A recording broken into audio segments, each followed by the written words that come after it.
Shalom sahabat kuntum yang terkasih, kita jumpa lagi di minggu terakhir bulan Januari tahun 2026. Hari ini adalah hari Senin tanggal 26 Januari 2026 yang merupakan hari biasa dalam pekan biasa yang ketiga dengan warna liturgi adalah putih. Kuntum pada pagi hari ini mengambil tema Yesus Kristus mengutus 70 murid.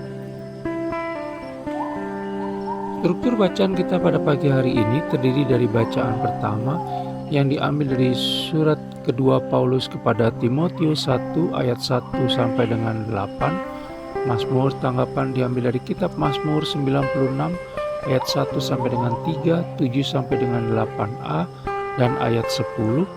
Bait pengantar Injil diambil dari Injil Lukas 4 ayat 18 sampai dengan 19 dan bacaan Injil pada pagi hari ini diambil dari Injil Lukas 10 ayat 1 sampai dengan 9.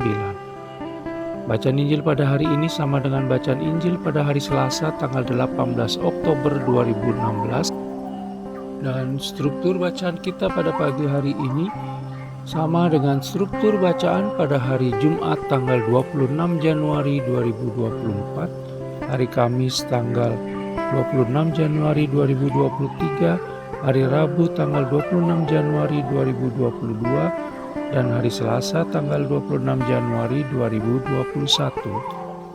Baik sahabat kuntum yang terkasih, saya akan bacakan bacaan Injil kita pada pagi hari ini yang diambil dari Injil Lukas 10 ayat 1 sampai dengan 9. Semoga Tuhan beserta kita sekarang dan selama-lamanya. Inilah Injil Yesus Kristus menurut Santo Lukas. Dimuliakanlah Tuhan. Yesus mengutus 70 murid. Kemudian daripada itu Tuhan menunjuk 70 murid yang lain, lalu mengutus mereka berdua-dua mendahulinya ke setiap kota dan tempat yang hendak dikunjunginya.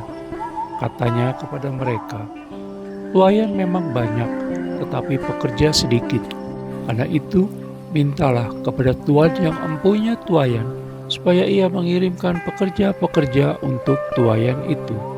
Pergilah, sesungguhnya aku mengutus kamu seperti anak domba ke tengah-tengah serigala.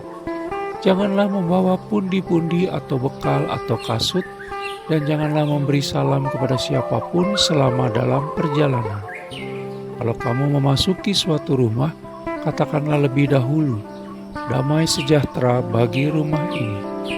Dan jikalau di situ ada orang yang layak menerima damai sejahtera, maka salammu itu akan tinggal atasnya. Tetapi jika tidak, salammu itu kembali kepadamu. Tinggallah dalam rumah itu, makan dan minumlah apa yang diberikan orang kepadamu, sebab seorang pekerja patut mendapat upahnya. Janganlah berpindah-pindah rumah, dan jikalau kamu masuk ke dalam sebuah kota dan kamu diterima di situ, makanlah apa yang dihidangkan kepadamu, dan sembuhkanlah orang-orang sakit yang ada di situ, dan katakanlah kepada mereka, kerajaan Allah sudah dekat padamu." Demikianlah Injil Tuhan, terpujilah Kristus. Baik sahabat kuntum yang terkasih, sebelum kita lanjutkan renungan kita pada pagi hari ini, jangan lupa untuk menekan tombol like dan subscribe yang ada di bawah video kuntum ini, agar kuntum dapat terus berkembang, bermanfaat dan mencerahkan sesama, kapanpun dan dimanapun. Bila Anda ingin membagikan renungan harian kuntum ini kepada jaringan Anda, silakan tekan tombol share yang ada di bawah video kuntum ini. Baik sahabat kuntum yang terkasih, mari kita lanjutkan renungan kita pada pagi hari ini. Injil Lukas adalah Injil pewartaan, karena amat menekankan sabda dan pewartaan Allah Tritunggal Maha Kudus. Bacaan Injil pada hari ini yang diambil dari Injil Lukas 10 ayat 1 sampai dengan 9 hanya ada pada Injil Lukas, merupakan bacaan pembuka pada Injil Lukas pasal 10, kerap kali muncul setiap tanggal 26 Januari, begitu pula dengan struktur bacaannya, dan dengan bagus memperlihatkan pola misi dan pewartaan para murid Yesus Kristus, yaitu 70 orang murid diutus berdua-dua. kita bisa baca dalam Injil Lukas 10 ayat 1. Angka 70 bisa jadi adalah nyata, tetapi bisa juga simbol yang menunjuk kepada banyaknya misionaris dalam jemaat perdana zaman Lukas. Dan sesuai pula dengan jumlah suku bangsa di dunia bila mengacu kepada kitab Kejadian 10. Sehingga terlihat jelas bahwa misi dan pewartaan para murid Yesus Kristus ditujukan kepada segenap bangsa. Diutus berdua-dua menunjukkan bahwa misi itu dijalankan secara bersama-sama, sehingga tidak boleh diakui sebagai prestasi pribadi, karena bukan petualangan, hobi, atau eksperimen perorangan. Diutus berdua-dua menunjukkan bahwa dibutuhkan kerjasama dan saling mendukung antar pewarta, sehingga terhindar dari persaingan tidak sehat dan sesuai dengan ketentuan Taurat, bahwa keterangan dua orang saksi akan membuat kesaksian itu tidak diragukan. Kita bisa baca dalam kitab Ulangan 19 ayat 15. Maka misi dan pewartaan tersebut menjadi sah.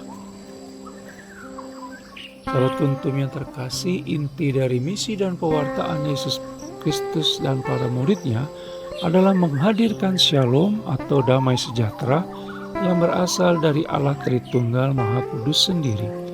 Damai sejahtera tersebut diwujudkan secara nyata dan bukanlah kata-kata belaka melalui pewartaan dan penyembuhan berbagai penyakit. Oleh karena itu, maka misi pada masa kini janganlah berhenti pada kata-kata, tetapi harus berfokus pada perubahan atau pembaruan nyata dalam hal pola pikir dan tingkah laku. Para murid Yesus Kristus menjalankan misi dan pewartaan bukanlah semata menabur benih, melainkan menuai panenan pula. Kita bisa baca dalam Injil Lukas 10 ayat 2. Pekerjaan di ladang Allah Tritunggal Maha Kudus tidak pernah ada habisnya, sehingga selalu ada kebutuhan akan pekerja. Kita pun dipanggil untuk menjadi para pekerja di ladang Allah Tritunggal Maha Kudus, bukan hanya menjadi penggagas di belakang meja atau pengkhotbah di mimbar atau panti imam saja.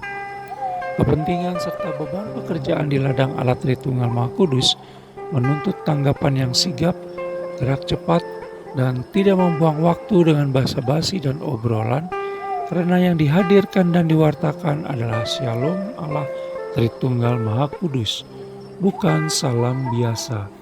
Kita bisa baca dalam Injil Lukas 10 ayat 4. Oleh karena itu, maka para pewarta Injil tidak perlu repot dan cemas dengan anggaran dan sarana pewartaan sebagaimana bisa kita baca dalam Injil Lukas 10 ayat 4. Para pewarta Injil harus puas dengan sarana yang ada dan keramahan dari orang-orang yang terbuka menerimanya. Kita bisa baca dalam Injil Lukas 10 ayat 7 sampai dengan 8. Dan tidak perlu mencari kenyamanan ekstra sebagaimana kita bisa baca dalam Injil Lukas 10 ayat 7b. Pengutusan Kristiani tidak akan pernah luput dari bahaya dan ancaman, karena kita bagaikan anak domba yang diutus ke tengah kawanan serigala. Kita bisa baca dalam Injil Lukas 10 ayat 3. Meskipun demikian, segala bahaya dan ancaman tidak boleh menghentikan pewartaan. Justru mereka yang menolak Injil akan menerima dampak buruknya, karena mereka tidak akan menjadi warga kerajaan Allah Tritunggal Maha Kudus, sehingga tidak akan juga menerima dan mengenyam damai sejahtera sejati. Kelak, mereka akan menerima pengadilan dan hukuman saat Allah Tritunggal Maha Kudus datang. Sahabat Kuntum yang terkasih, pertanyaan sekarang adalah, apakah kita semua mulai hari ini siap untuk diutus oleh Allah Tritunggal Maha Kudus? Jangan sampai sebagai perwakilan Allah Tritunggal Maha Kudus, kita malah menjadi batu sandungan bagi orang lain. Lalu kemudian, apakah aku akan mengikuti Yesus kemanapun Yesus pergi, supaya aku akhirnya beroleh kebangkitan dari antara orang mati? Sebagaimana kita bisa baca dalam surat Paulus kepada jemaat di Filipi 3 ayat 10 sampai dengan 11. Sahabat Kuntum yang terkasih, bila ingin lebih jelas lagi silakan melihat kepada deskripsi yang ada di bawah video Kuntum ini. Dan jangan lupa untuk menekan tombol like dan subscribe yang ada di bawah video Kuntum ini agar Kuntum dapat terus berkembang, bermanfaat dan mencerahkan sesama kapanpun dan dimanapun. Bila Anda ingin membagikan renungan harian Kuntum ini ke jaringan Anda, silakan tekan tombol share yang ada di bawah video Kuntum ini. Terima kasih, selamat memulai minggu baru di akhir bulan Januari 2026. Selamat pagi dan shalom.